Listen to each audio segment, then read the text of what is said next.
Muy de mañana, en el salón de juicio del palacio de Poncio Pilato, gobernador de Judea, Jesús de Nazaret, luego de haber sido tomado durante la noche para ser enjuiciado en el concilio de los sumos sacerdotes, se encontraba ante Pilato para el juicio final. Ni ha salido el sol. ¿Por qué es necesario hablarme a esta hora de la mañana? El sumo sacerdote demandó que usted fuese llamado, señor. Quieren un juicio rápido sobre este hombre. ¿Por qué no pudieron los sacerdotes enjuiciarlo ellos mismos? Ellos dicen que ha quebrado las leyes del Estado, así como las del templo.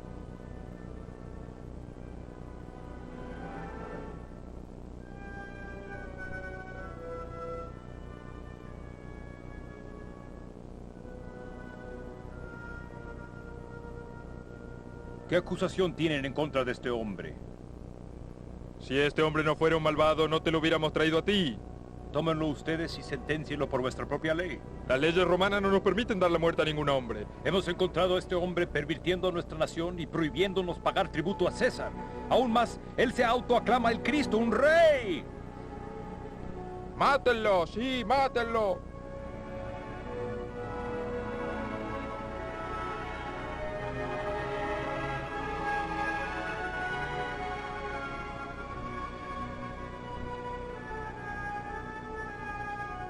¿Eres tú el rey de los judíos?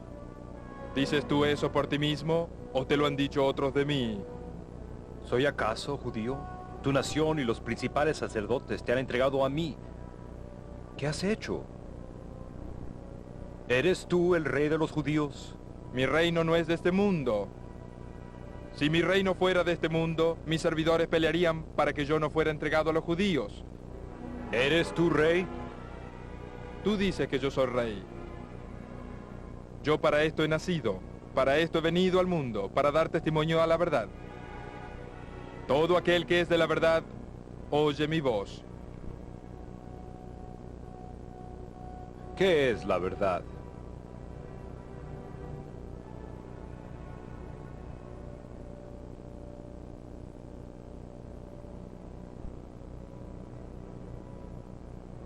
Yo no hallo en él ningún gran delito. Él ha levantado todo el pueblo en Judea, desde Galilea hasta aquí. ¿Desde Galilea? ¿Es este hombre un galileo? Sí, viene de Nazaret. ¿Y entonces por qué vienen a mí? Herodes de Antipas es el gobernador sobre Galilea. Jesús debe ser juzgado por Herodes.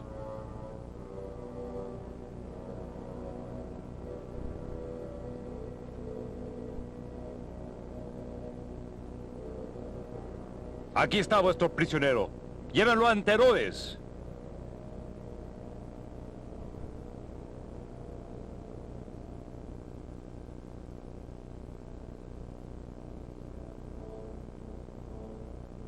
Así una vez más llevaron marchando a Jesús hacia el palacio cercano de Herodes, hijo de aquel Herodes el Grande que había ordenado la matanza de todos los niños varones en Belén. Habiendo sido despertado en horas tempranas de la mañana, el gobernante títere de Galilea estaba enfurecido. Esta es una barbaridad. Pero su excelencia, la delegación de los sacerdotes, insisten en que tienen que verlo. ¿Qué razón posible puede tener para disturbarme a estas horas de la madrugada?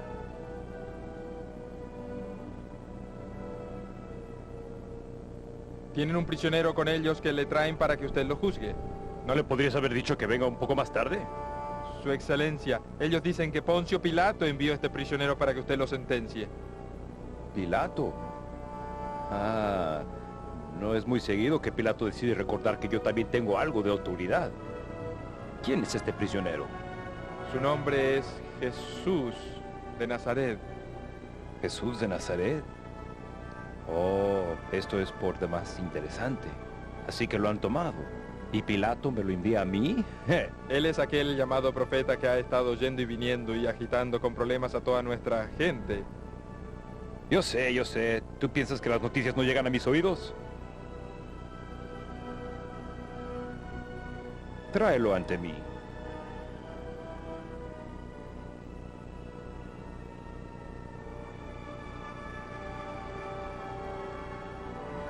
Jesús, el hacedor de milagros.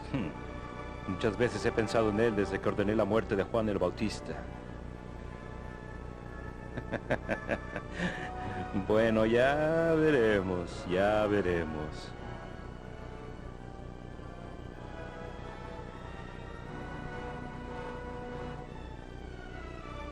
Mil disculpas, Su Excelencia, pero Poncio Pilato nos ha pedido que traigamos este prisionero ante usted. Él es un Galileo.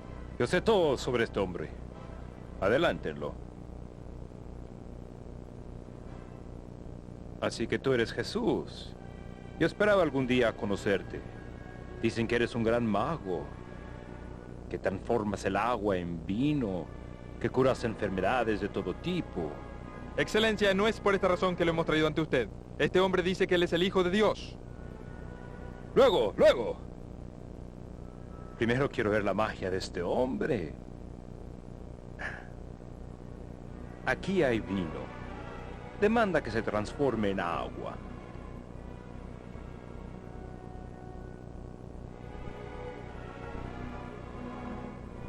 No. Pero eso sería muy simple para un mago de tu calibre. Dime, ¿qué clase de magia usas para levantar a un hombre de entre los muertos? Como dicen que tú has hecho. Pero Jesús no le contestó a Herodes. Los sacerdotes comenzaron a acusarle con todas sus fuerzas. Él ha estado diseminando enseñanzas falsas y causando revueltas en toda la nación. Él afirma poder destruir el templo y en 3 días volverlo a construir.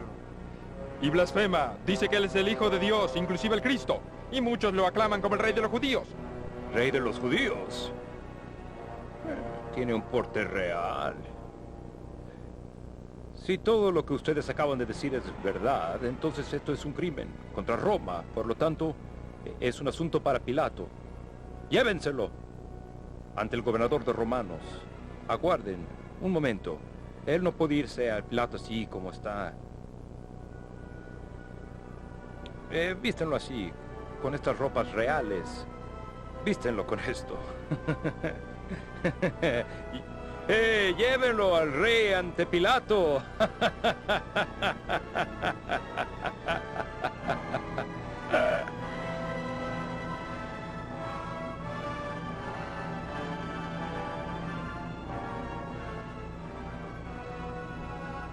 Han traído a este hombre diciendo que confunde y agita a la gente.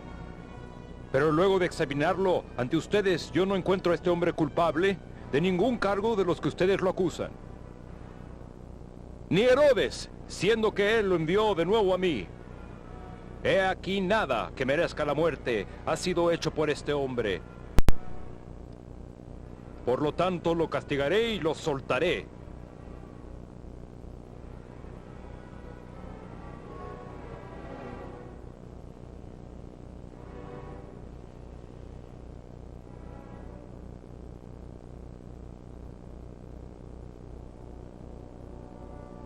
Vuestra costumbre es que yo le suelte a un criminal en tiempo de la Pascua. ¿Prefieren que le suelte al rey de los judíos? No a este hombre, suéltanos a Barrabás. Barrabás es un ladrón y un asesino. ¿Por qué dejaría ir a Barrabás? Entonces, ¿qué haré de Jesús, llamado el Cristo? ¡Crucifícale!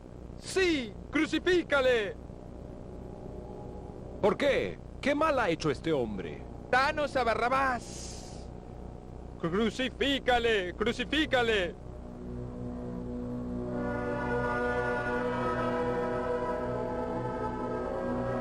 Lo sacaré para que ustedes vean que no veo ninguna falta en él.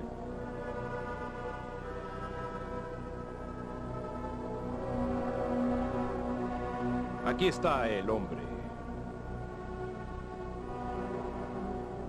Llévenlo ustedes mismos y crucifíquenlo. Yo no encuentro ningún pecado ni falta en él. Nosotros tenemos una ley. Según nuestra ley debe morir porque se hizo a sí mismo Hijo de Dios.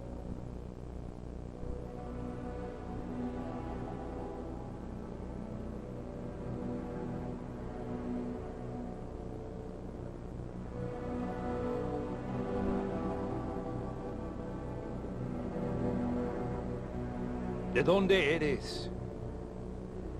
¿A mí no me hablas? ¿No sabes que tengo autoridad para crucificarte? ¿Y tengo autoridad para soltarte? Ninguna autoridad tendrías contra mí si no te fuese dada de arriba. Por tanto, el que a ti me ha entregado, mayor pecado tiene.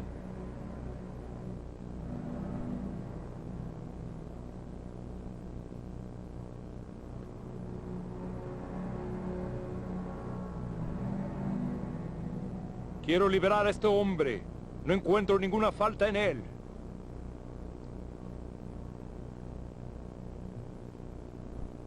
Si a este sueltas, no eres amigo de César. Todo el que se hace rey, a César se opone.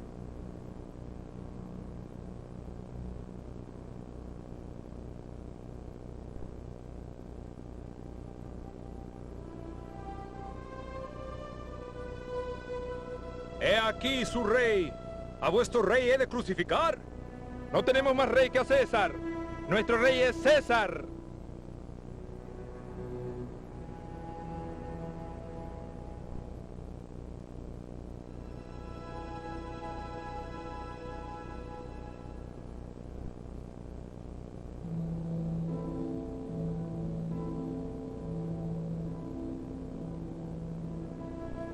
Soy inocente de la sangre de este justo.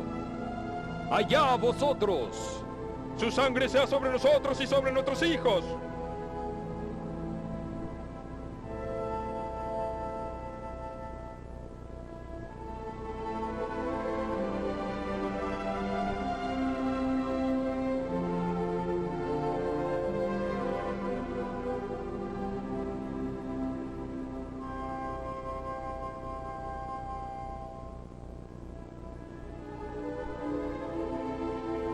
Después de haberle escarnecido y haberse burlado de él, le quitaron el manto, le pusieron sus vestidos y le llevaron para crucificarle.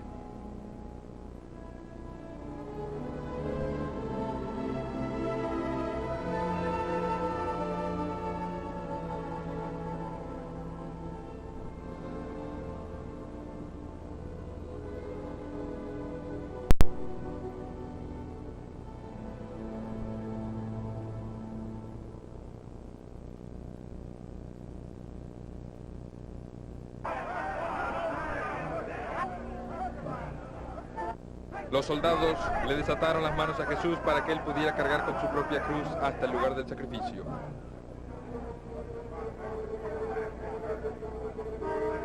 También había 2 ladrones que serían crucificados.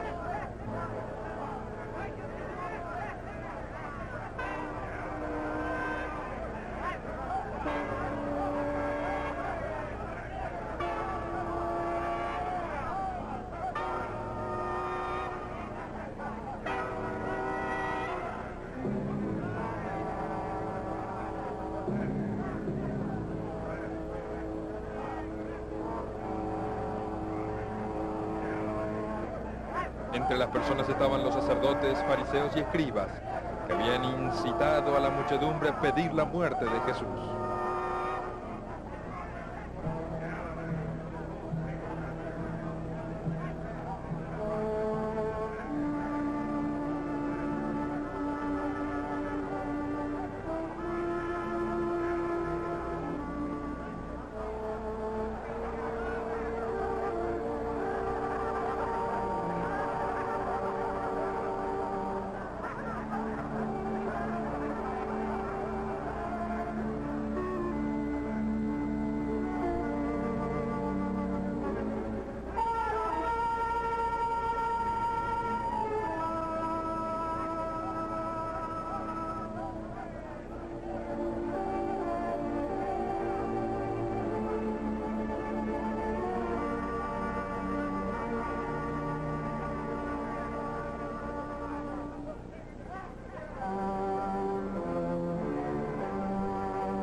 La trágica procesión se acercó a las puertas de la ciudad.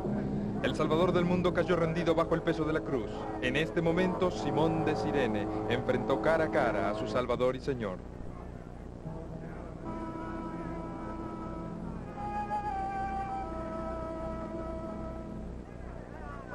Como para no perder más tiempo en la procesión al Gólgota, el soldado miró entre la gente buscando a alguien que pudiera llevar la cruz de Jesús. Entonces sus ojos fueron dirigidos a Simón de Cirene.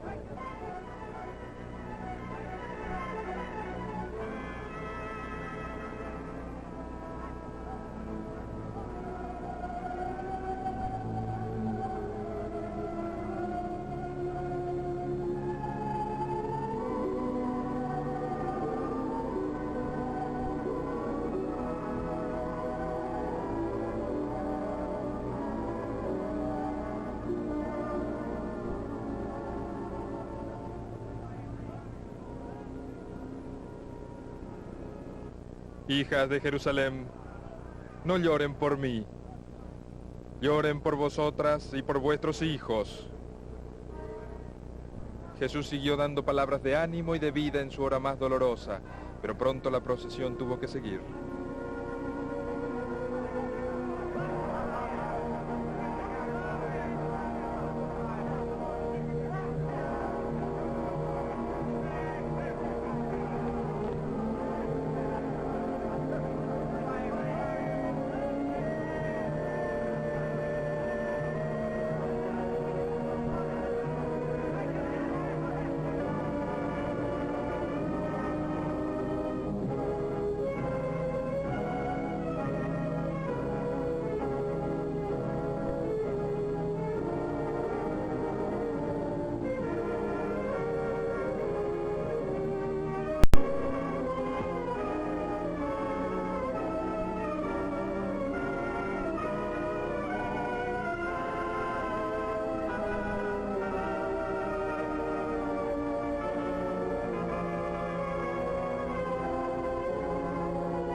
En el Gólgota hicieron los preparativos para la crucifixión y le ofrecieron a Jesús para beber vinagre mezclado con hiel, pero después de haberlo probado, no quiso beberlo.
Jesús, Rey de los judíos.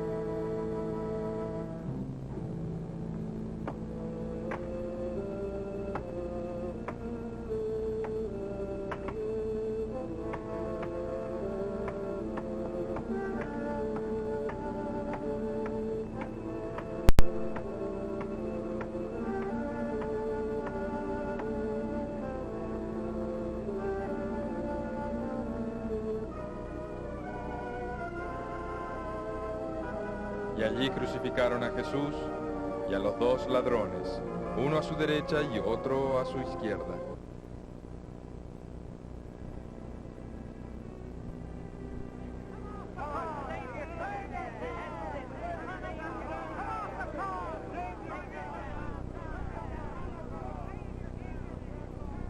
Padre, perdónalos, porque no saben lo que hacen.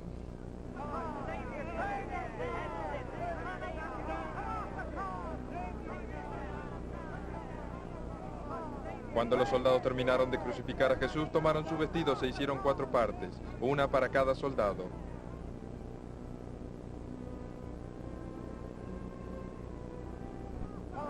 Tomaron también su túnica, la cual era sin costura y de un solo tejido de arriba abajo. Entonces dijeron entre sí, no la partamos, sino echemos suerte sobre ella para ver de quién será. Esto fue para que se cumplieran las escrituras que dicen, partieron entre sí mis vestidos, y sobre mi ropa echaron suerte.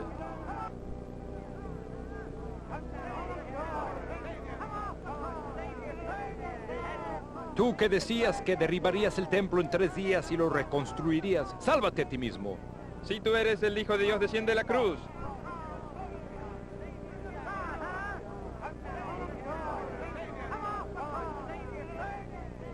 Él a otro salvó, pero a sí mismo no se puede salvar. Ahí está, el Rey de los judíos, que descienda ahora, y creeremos en él. Él confió en Dios. Líbrele Dios ahora, porque él decía, yo soy el Hijo del Dios.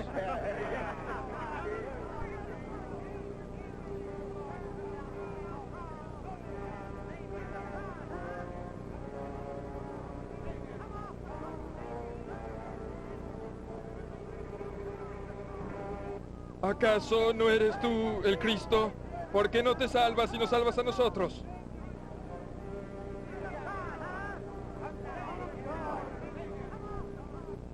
¿Ni aún temes tú a Dios, estando en la misma condenación? Nosotros, a la verdad, justamente padecemos, porque recibimos lo que merecieron nuestros hechos. Más que usted no ha hecho nada, acuérdate de nosotros, Jesús, en tu reino. Acuérdate de nosotros. De cierto te digo a ti hoy, estarás conmigo en el paraíso.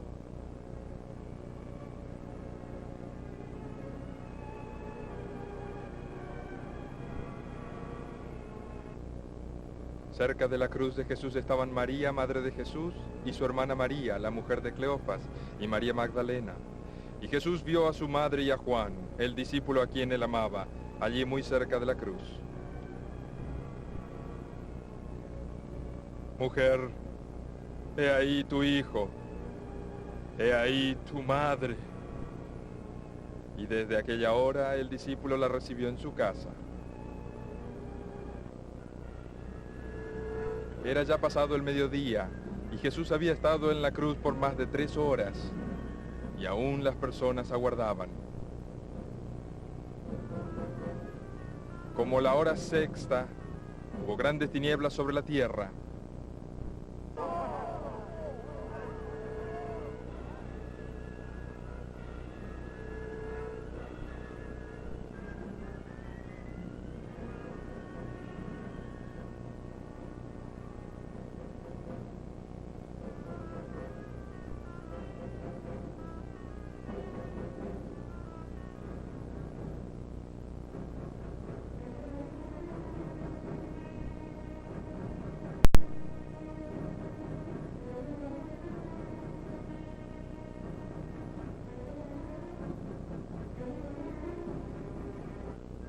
Por 3 horas más Jesús estuvo colgado en la cruz y continuaron las tinieblas.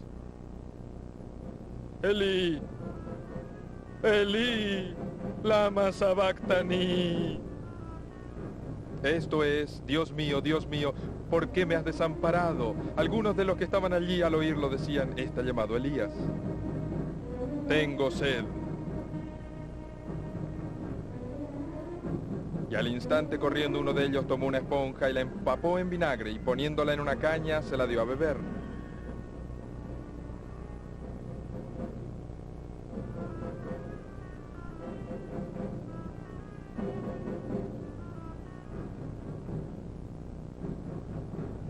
otros decían: deja, veamos si viene Elías a librarle.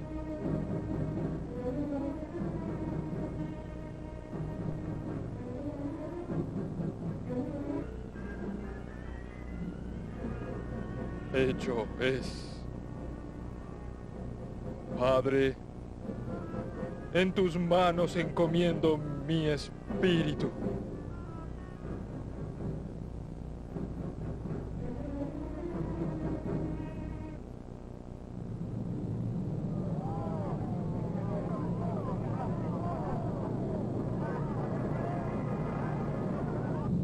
He aquí el velo del templo se rasgó en dos, de arriba a abajo, y la tierra tembló, y las rocas se partieron, y se abrieron los sepulcros, y muchos santos que habían dormido se levantaron. Y cuando el centurión sintió el terremoto y las cosas que habían ocurrido, temió a Dios y dijo: verdaderamente este era el Hijo de Dios. Porque de tal manera amó Dios al mundo, que ha dado a su único Hijo, para que todo aquel que en él crea no se pierda, mas tenga vida eterna.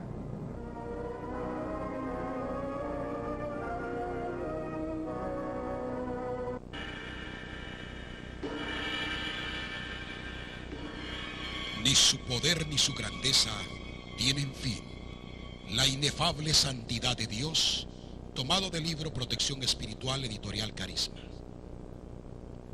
En la actualidad, da la impresión de que no se aprecia en toda su plenitud la majestad de Dios, su infinita grandeza, su poder y la misma santidad incalculable. En lugar de ello, tendemos a hacer de Dios algo pequeño y confortable. Esa es la idea que nos hemos hecho acerca de Él. Lo hemos reducido a nuestro propio nivel de comprensión. Hemos hecho a Dios más mundano, más corriente, más fácil de analizar. Estamos convencidos de que podemos inspeccionar a Dios, colocarlo bajo un microscopio teológico y examinarlo. En algunos centros teológicos y en algunos seminarios es como si Dios fuese diseccionado, categorizando sus atributos, analizándole y luego volviendo a recomponer las piezas, por así decirlo. Cuando hacemos esto, ya sea a nivel académico o en nuestros grupos de estudio bíblico en las casas, en lugar de quedarnos con una sensación de lo infinito que es, de su grandeza y su reverencia, nos quedamos con un Dios al que hemos analizado, reducido. Sí, lo hemos analizado, nos quedamos con un Dios al que reducimos al nivel que puede captar nuestra mente finita y que podemos tener en la punta de los dedos. Pero Dios sigue siendo Dios, es el eterno e inmutable, el mismo de siempre. No hay enseñanza más insensata que la que proclama que ha cambiado el carácter de Dios. Que en el Antiguo Testamento era todo fuego y en el Nuevo hoy todo es gracia. Es como si pensamos que Dios ha evolucionado, o tal vez como si hubiese cambiado de opinión acerca de su personalidad y las acciones resultantes. ¡Qué tontería!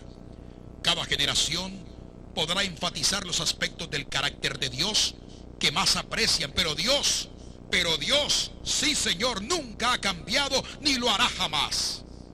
El mismo Dios que hizo que saliera humo del Sinaí como hubiese sido un horno de fuego, es el Dios que hemos llegado a conocer por medio de Jesucristo. No es diferente, sigue siendo en la actualidad fuego consumidor, infinito en poder, infinito en majestad, inexpresablemente santo. Es el Dios vivo. Los cielos de los cielos no pueden contenerle, incluso aunque existan billones y billones de universos. Eso no lo agotará, ni lo va a limitar, ni logrará contenerlo. Ni su majestad, ni su poder, ni su grandeza tienen fin.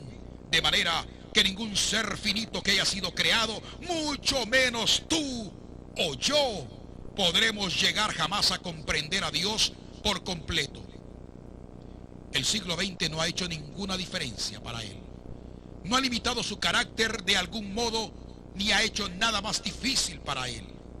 Al contemplar la manera en que el Espíritu de Dios se mueve por todo el mundo, nos damos cuenta de que lo que le ha limitado en el occidente ha sido la llamada visión mundial científica que tenemos de él.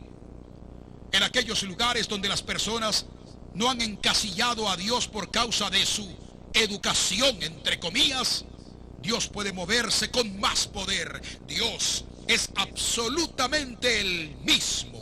¡Qué maravilloso! Que Dios se hiciese hombre. Seguía siendo Dios, pero hombre al mismo tiempo. De modo que podemos conocer al Dios infinito como Abba Padre. Esto es maravilloso.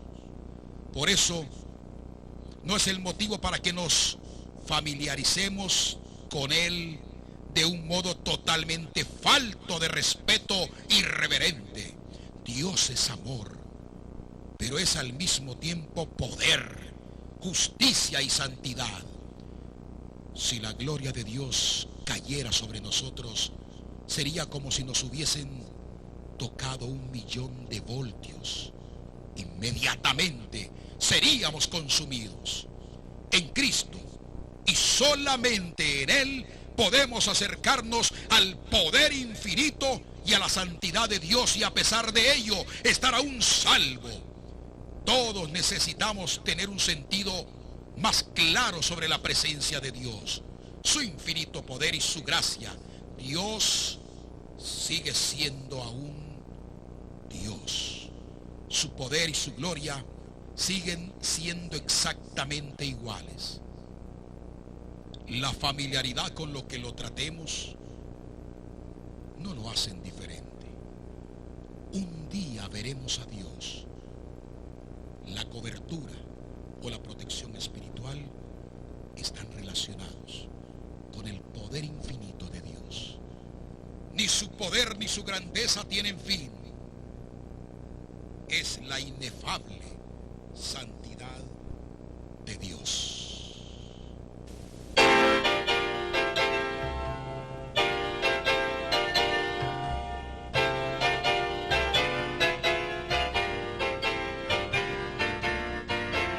Unforgettable,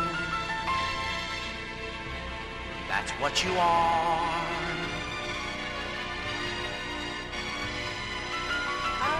Unforgettable,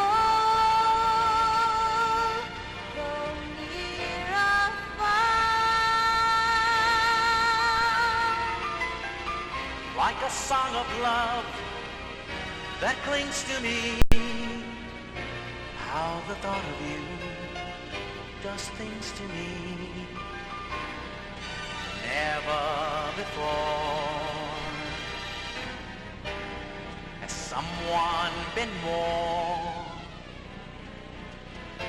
Unforgettable in every way. and forevermore. That's how you'll stay.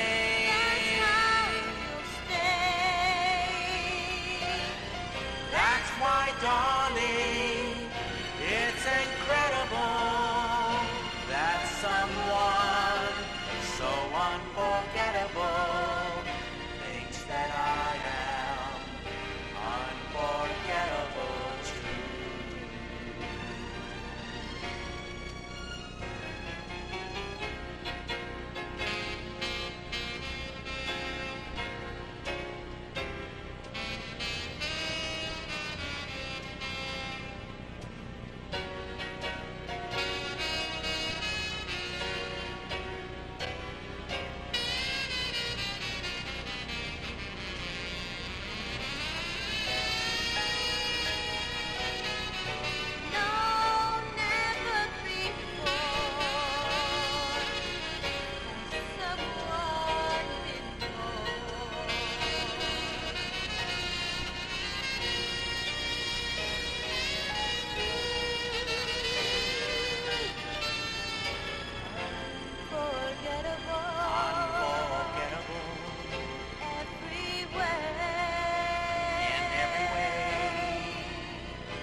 Y ahora vamos a continuar con nuestros momentos de reflexión.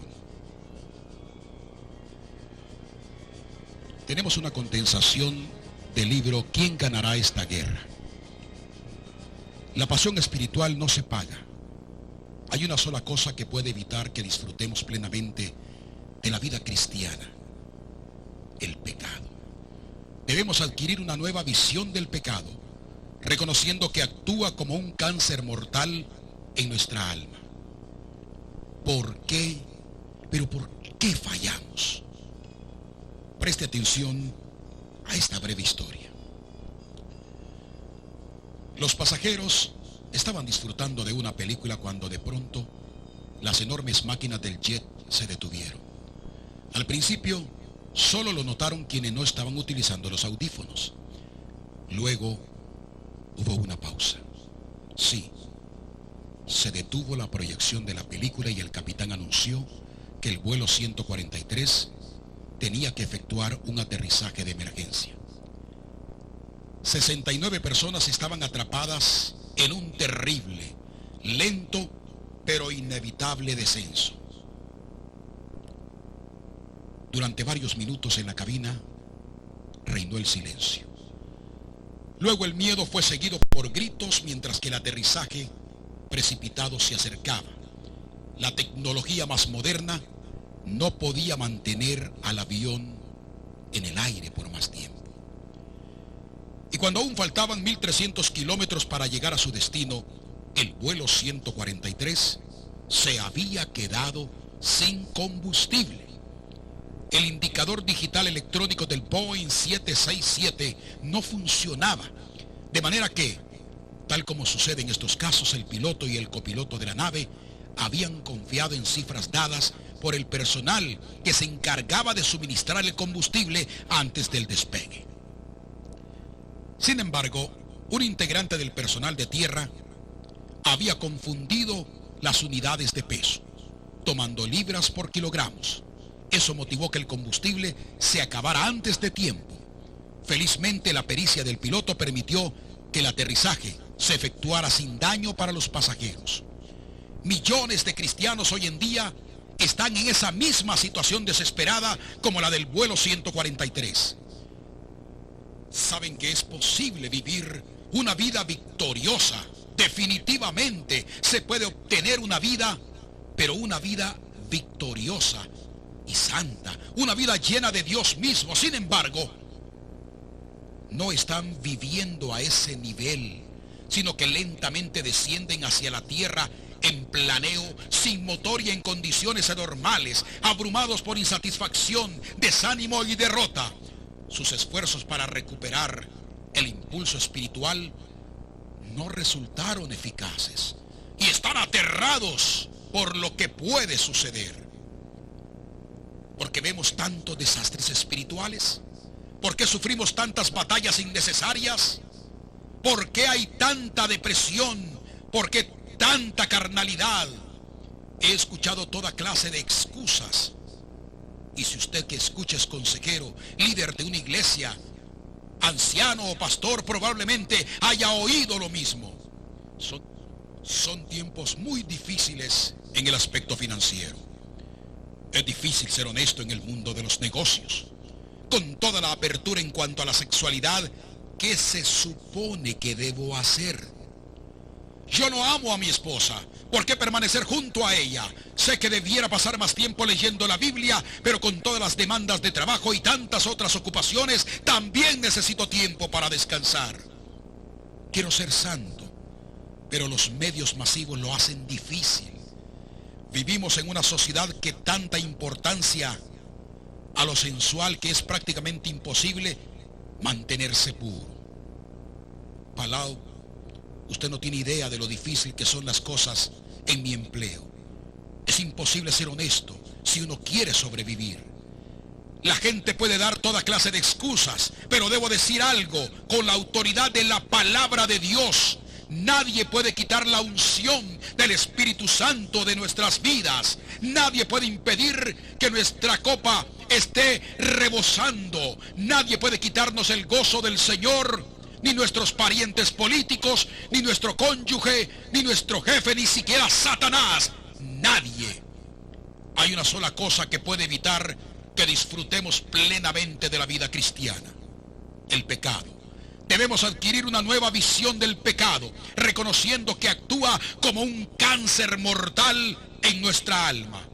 Si queremos experimentar las grandiosas posibilidades de la vida cristiana, podemos hacerlo. Lo único que produce amargura, frustración o derrota, lo único que nos afea, hace que vivamos en la oscuridad o no nos hace personas desagradables, es el pecado.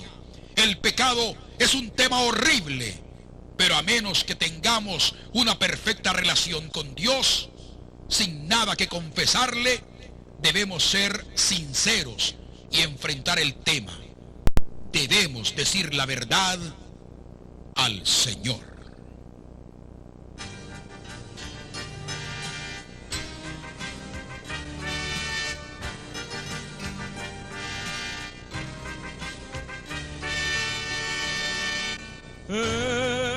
Escucha, hermano, la canción de la alegría,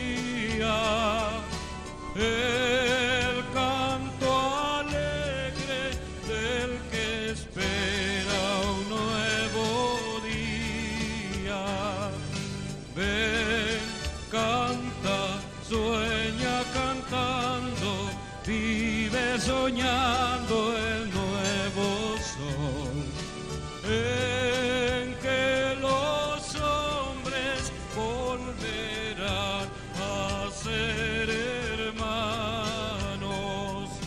Ven, canta, sueña cantando, vive soñando el nuevo sol, en que los hombres volverán a ser hermanos.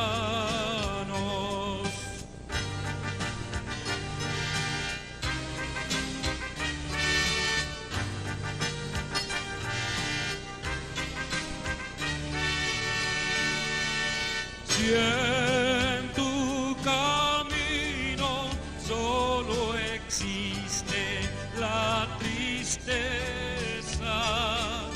y el canto amargo de la soledad completa, ven, canta, sueña cantando, vive soñando el nuevo sol, en que los hombres volverán a ser hermanos.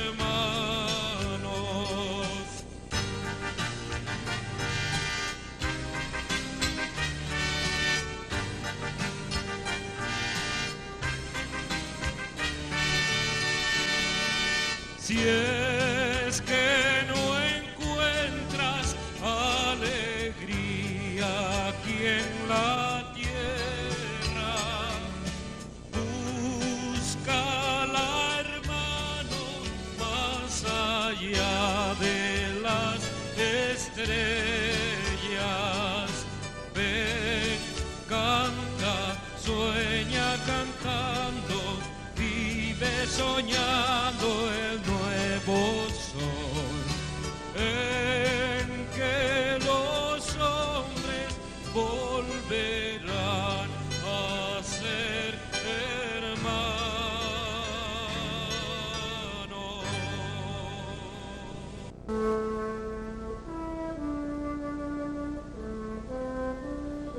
Estos son nuestros momentos de reflexión. Ante tanta maravilla, ¿qué más se puede pedir? Si Dios está de parte nuestra, ¿quién podrá estar contra nosotros? Si Él no vaciló al entregar a su Hijo por nosotros, ¿no nos dará también todas las cosas de este mundo?